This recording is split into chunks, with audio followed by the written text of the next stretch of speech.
بسم الله الرحمن الرحیم. د ریاضي زده کړې دروند مینوالو السلام علیکم ورحمت الله وبرکاتو. هیله ده چې جوړ او روغ به وئ. په تیر درس کې چې د ریاضي مضمون د 10م ټولګي د ریاضي مضمون 15م درس و، د پولینومونو د تفریق او جمع عملیه مو تشریح کړه. په ننني درس کې چې د ریاضي مضمون 14م درس دی، د 10م ټولګي د ریاضي مضمون 14م درس، په ننني درس کې به د تیر درس په ادامه د هغه درس تمرین حل کوو. دغه تمرین په 20مه صفحه کې تاسو پیدا کولی شئ. نن به نو د 20مې صفحې تمرین حل کیږي. هیله ده چې د توجه وړ مو وګرځي او یو څه ترې زده کړئ. لومړۍ پوښتنې ته متوجه شئ. وي د دوو پولینومونو مجموعه چې ده دغه پولینوم دی، یعنی x مربع جمع 2x منفي y مربع ده. که یو پولینوم یې x مربع منفي 2xy جمع 3 وي، بل پولینوم یې پیدا کړئ. که سوال ته ښه متوجه شو نو وبه پوهیږو چې په ډېره اسانه طریقې حل کولی شو. تاسو متوجه شئ که چیرې موږ دوه پولینومونه ولرو او دغه دوه پولینومونه سره جمع شي، دا دوه پولینومونه چې سره جمع شي د جمع حاصل په لاس راځي، او دغه د جمع حاصل چې کوم دی دغه د دغو دوه پولینومونو له حاصل جمع څخه لاسته راغلی، یعنې دغه دوه پولینومونه مې چې سره جمع کړل د جمع حاصل لاسته راغی. ښه، نو اوس که چیرې موږ ته د جمع حاصل راکړل شي او ورسره یو جز راکړل شي، د جمع له اجزاو څخه یو جز راکړل شي او له موږ څخه بل جز وغوښتل شي، موږ څنګه کولی شو چې دغه نامعلوم جز پیدا کړو؟ موږ کولی شو چې د جمع له حاصل څخه دغه راکړل شوی جز تفریق کړو، نو دغه نامعلوم جز به موږ ته په لاس راکړه. یعنې له د جمع له حاصل څخه راکړل شوی جز تفریق کوو، نو د جمع هغه بل جز په لاس راځي. نو دغه پوښتنه هم همداسې یو شکل لري. تاسو ورته متوجه شئ. ګورئ موږ ته یې راکړي دي وي یو پولینوم دی چې د دوو پولینومونو له حاصل جمع څخه لاسته راغلی، چې هغه پولینوم دی x مربع جمع 2x منفي y مربع. دا پولینوم د دوو پولینومونو له حاصل جمع څخه لاسته راغلی، او بل یو جز موږ ته راکړی د هغو دوو پولینومونو چې سره جمع شوي او دغه پولینوم لاسته ته راغلی، د هغو یو جز یې راکړی چې هغه دی x مربع منفي 2xy جمع 3. وی تاسو هغه د جمع بل جز پیدا کړئ. موږ یې څنګه پیدا کولی شو؟ له دغه لومړي پولینوم څخه دغه دوم پولینوم د جمع جز تفریق کوو، د حاصل جمع څخه د جمع د یو جز تفریق کوو، هغه بل جز په لاس راکوي. نو دغه به تفریق کوو. ورته وګورئ، له x مربع منفي 2x منفي y مربع چې د دوو پولینومونو د حاصل جمع ده یا هغه د جمع حاصل دی، له دې څخه د جمع یو راکړل شوی جز تفریق کوو، x مربع منفي 2xy جمع 3. دا چې تفریق کوو نو موږ ته به د جمع هغه بل جز په لاس راکړي. وګورئ چې څنګه یې تفریق کولی شو. لومړی پولینوم په خپله لیکو x مربع منفي 2x منفي y مربع. دغه منفي علامه چې کومه ده دا په دې ټول قوس کې د قوس په ټولو اجزاو کې یا په محتویاتو کې ور ضربیږي، یعنې دغه علامه چې ده د منفي یو ری د x مربع په علامه کې ضربو، بیا د 2x منفي y په علامه کې، بیا د 3 په علامه کې، او د x مربع علامه چې دلته کومه ده مثبت ده، نو منفي په مثبت کې کېږي منفي x مربع، منفي په منفي کې کېږي مثبت 2xy، او منفي په مثبت کې منفي 3. اوس مشابه حدونه پیدا کوو، او هغه مشابه حدونه که جمع کېدل جمع کوو یې، که تفریق کېدل تفریق کوو یې. ورته وګورئ، x مربع لرو او دلته هم x مربع، دواړه مشابه حدونه دي. مشابه حدونه هم په تیر درس کې ویلي وو چې هغه حدونو ته مشابه حدونه وایي چې متحولونه یې سره یو شان وي.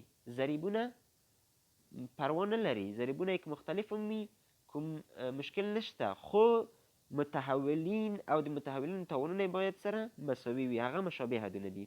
نو دلته دا x مربع او د بل x مربع دواړه سره مشابه حدونه دي. د دغه x علامه مثبت ده او د دویم x علامه څه ده؟ منفي. علامې چې مختلفې وي د دوو مشابه حدونو په پولینومو کې، هغه مشابه حدونه یو له بل څخه تفریق کیږي، یعنې له لوی څخه کوچنی تفریق کوو. دلته چې دا دواړه مساوي دي نو له اکس مربع څخه چې اکس مربع تفریق شي صفر کیږي. راځو د بل حد ته. وګورئ 2x دي. په دې سر تا سره په دې بسته پولینوم کې ګورو چې 2x بل ځای شته که نه، یا داسې یو حد شته دی چې په هغې کې x موجود وي چې له دغه 2x سره مشابه شي. نو دلته وګورئ 2xy موجود دی خو دا y اضافي لري. دلته موږ په 2x تنه لرو y نه لرو، دلته 2xy دی، نو دا دواړه مشابه نه دي. او دلته وګورئ y مربع، بل y مربع هم نه لرو بلکې ثابت عدد دی. نو پاتې شول 2x، البته علامه منفي ده، منفي 2x منفي y مربع جمع 2xy منفي 3. نو دغه هغه بل د جمع بل جز دی. تاسو متوجه شئ دلته موږ ته په پوښتنه کې څه ویلي وو؟ وی د دوو پولینومونو مجموعه چې کومه ده هغه x مربع جمع 2x منفي y مربع ده. دوه پولینومونه جمع شوي دغه حاصل دی. که هغه یو پولینوم دا وي x مربع منفي 2xy جمع 3، هغه بل پولینوم پیدا کوي. له دغه پولینوم څخه مو دا تفریق کړ او هغه کوم حاصل چې په لاس راغی هغه د جمع هغه بل جز و. راځو دوهمې پوښتنې ته. په دوهمه پوښتنه کې وایي وی که دغه پولینوم له دغه پولینوم څخه تفریق شي نو حاصل به څه وي؟ وګورئ د پولینومونو تفریق موږ ویلی و او ډیره اسانه طریقه موږ کولی شو چې دغه دوه پولینومونه لومړی پولینوم له دویم څخه یې تفریق کړو. تاسو ښه متوجه شئ. پولینوم یې راکړی وي 4x په باندې 4 جمع 2x مربع جمع x مکعب منفي x جمع 1. دا یو پولینوم دی. بل پولینوم چې باید د مفروق په حیث له د لومړي پولینوم څخه تفریق شي هغه دی، هغه په قوس کې لیکو. صحیح ده؟ ځکه چې جمعي معکوسې باید لاسته راشي. دغه د تفریق علامه پکې ضربیږي په بسته پولینوم کې. نو باید دلته د دویم پولینوم په قوس کې ولیکل شي. دویم پولینوم دی 3x په باندې 4 جمع 15x مکعب جمع 2x مربع او بالاخره منفي x مثبت 1. دا پولینوم دی. دلته وګورئ اوس دغه منفي علامه په دې دویم پولینوم کې ورضربوو چې جمعي معکوس یې لاسته راشي. نو ورته وګورئ لومړی پولینوم خپله لیکو 4x په باندې 4 جمع 2x مربع جمع x مکعب منفي x جمع 1. لومړی پولینوم خپله په د دویم پولینوم کې په د قوس کې دغه علامه ضربیږي. منفي په مثبت 3x په باندې 4 کې منفي 3x په باندې 4 منفي 3x په باندې 4 علامه یې تغییر کړه. او منفي په مثبت 15x مکعب کې منفي 15x مکعب منفي په 2x مثبت 2x مربع کې منفي 2x مربع او منفي په منفي x کې مثبت x منفي په مثبت 1 کې منفي 1. نو دغه تاسو وګورئ دغه علامه کې ضرب که جمعي معکوس لاسته راغی. اوس په دغه ټول پولینوم کې چې تاسو وینئ موږ ته په لاس راغی په دې کې مشابه حدونه پیدا کوو. که چیرې هغه مشابه حدونه هم علامه وو یعنې علامې سره یو شان وې نو جمع کوو یې علامو څخه یوه علامه نیسو. او که چیرې دغه مشابه حدونه مو چې پیدا کړل دا هم علامه نه وو یعنې علامې مختلفې وې نو بیا له لوی څخه کوچنی تفریق کوو علامه له لوی څخه لیکو. ورته وګورئ څه ډول دا وګورئ 4x په باندې 4 دی. بل حد داسې پیدا کوو چې x په باندې 4 ولري. دا دی وګورئ 3x په باندې 4 بل هم پیدا کوو، بل نشته. نو د 4 علامه وګورئ مثبت ده، د 3 علامه وګورئ منفي ده. دغه علامه منفي ده. نو دا دواړه څنګه کیږي سره تفریق کیږي. 4x په باندې 4 لوی دی. نو له 4x په باندې 4 څخه چې 3x په وړاندې 4 لاړ شي 1x په وړاندې 4 به پاتې شي. ښه بیا وګورئ دلته موږ 2x مربع لرو او منفي 2x مربع دلته لرو. بل مشابهت له دې سره نشته. نو علامې مختلفې دي 2x مربع څخه چې 2x مربع لاړ شي 0 پاتې کېږي چې لیکل یې مهم نه دي ځکه 0 په جمع او تفریق کې کوم رول نه لري. کله چې یعنې په جمع کې عنصر عینیت په جمع کې لیکل مهم نه دي. ښه نو دا شو 0 او دغه حد ته تاسو متوجه شئ x مکعب. موږ دلته لرو منفي 15x مکعب چې مشابه حد دی ورسره. نو مثبت x مکعب او منفي 15x مکعب علامې مختلفې دي. د 15x څخه چې 1x مکعب لاړ شي 15x مکعب څخه چې 1x مکعب تفریق کړو پاتې بشي منفي 4x مکعب. اوس راشئ وګورئ دا x دی منفي x او دلته مثبت x لرو. دا دواړه سره مشابه دي. منفي x او مثبت x کېږي 0 ځکه علامې مختلفې دي یو له بل څخه تفریق کېږي چې تفریق کړو 0 کېږي. ښه نو پاتې څه شول مثبت 1 او منفي 1 چې مثبت 1 منفي 1 هم 0 کېږي. نو هغه آخرنی حاصل چې موږ ته په لاس راغی د دغه دوه پولینومونو له حاصل تفریق څخه هغه دغه پولینوم دی x په وړاندې 4 منفي 4x مکعب. دغه یې د تفریق حاصل شو. درېیمې پوښتنې ته متوجه شئ. درېیمه پوښتنه کې وایي دغه پولینوم x a په وړاندې 3 جمع 3a مربع b جمع 3ab مربع جمع b مکعب دغه پولینوم دی او دلته یو بل پولینوم راکړی وي. کله دغه پولینوم څخه دغه دوم پولینوم تفریق شي حاصل به یې څه شی وي؟ نو ورته وګورئ په ډېره اسانۍ سره لکه په دوهم سوال کې مو چې تفریق کړ دغه درېیم سوال هم هماغسې تفریق کېږي. فقط هلته متحول چې وا x وه دلته متحولین دوه دي یو a دی بل b. په ډېرې اسانۍ سره یې کولی شو چې تفریق یې کړو. ورته وګورئ a مکعب لومړی پولینوم دی a مکعب جمع 3a مربع b جمع 3ab مربع جمع b مکعب دا یو پولینوم شو.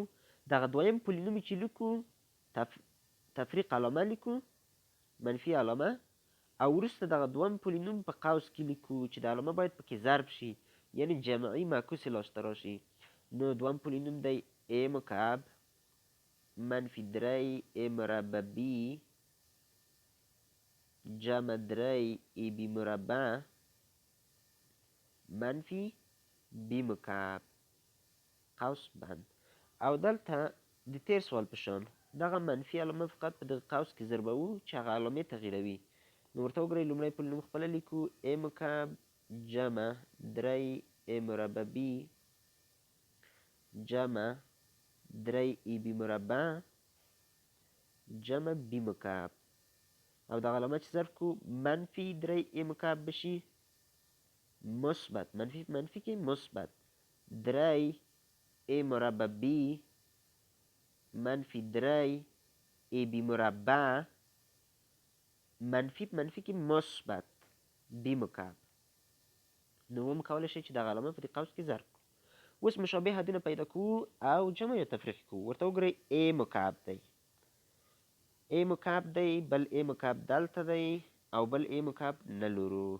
نو دا منفي a مکعب دی او دا مثبت a مکعب دی. ځواب یې کېږي 0 یو له بل څخه تفریق کېږي. دا شو 0. راځئ د بل حد ته وګورئ 3ab a مربع b دی دلته هم 3a مربع b لرو. دا مثبت 3a مربع b دی دا هم مثبت 3a مربع b دی او بل داسې مشابه حد نه لرو چې په هغه کې a مربع b موجود وي. نو راځو دا دواړه سره جمع کېږي ځکه جمع کوو یې ځکه چې علامې یو شانته دي. دواړه علامې مثبت دي. 3a مربع b جمع 3a مربع b کېږي 6a مربع b 6a مربع b. همداسې وګورئ 3ab مربع دلته لرو او منفي 3ab مربع دلته لرو. د دې علامه مثبت ده او د دې منفي ده او دواړه یو شان دي. له 3ab مربع څخه چې 3ab مربع تفریق شي ځکه علامې مختلفې دي تفریق کیږي نو ځواب به یې څه شي 0 چې بیا یې هم لیکل مهم نه دي. ورته وګورئ مثبت b مکعب او مثبت b مکعب دواړه مثبتې علامې جمع کیږي یو b مکعب چې له یو b مکعب سره جمع کو کیږي مثبت 2b مکعب. شپږ a مربع b جمع 2b مکعب د دغه پوښتنې ځواب شو. دا پولینوم یې راکړی و او له دې پولینوم څخه دغه دویم پولینوم تفریق کړی نو ومو کولی شوی چې په ډېره اسانۍ سره یې تفریق کړو. دغه 3 سوالونه تاسو له ځان سره تمرین کړئ. هیله ده چې زده کړي مو وي. تر بل درسه پورې چې بیا د تمرین نورې پوښتنې حل کوو پر الله پاک مو سپارم. الله مو مل شه.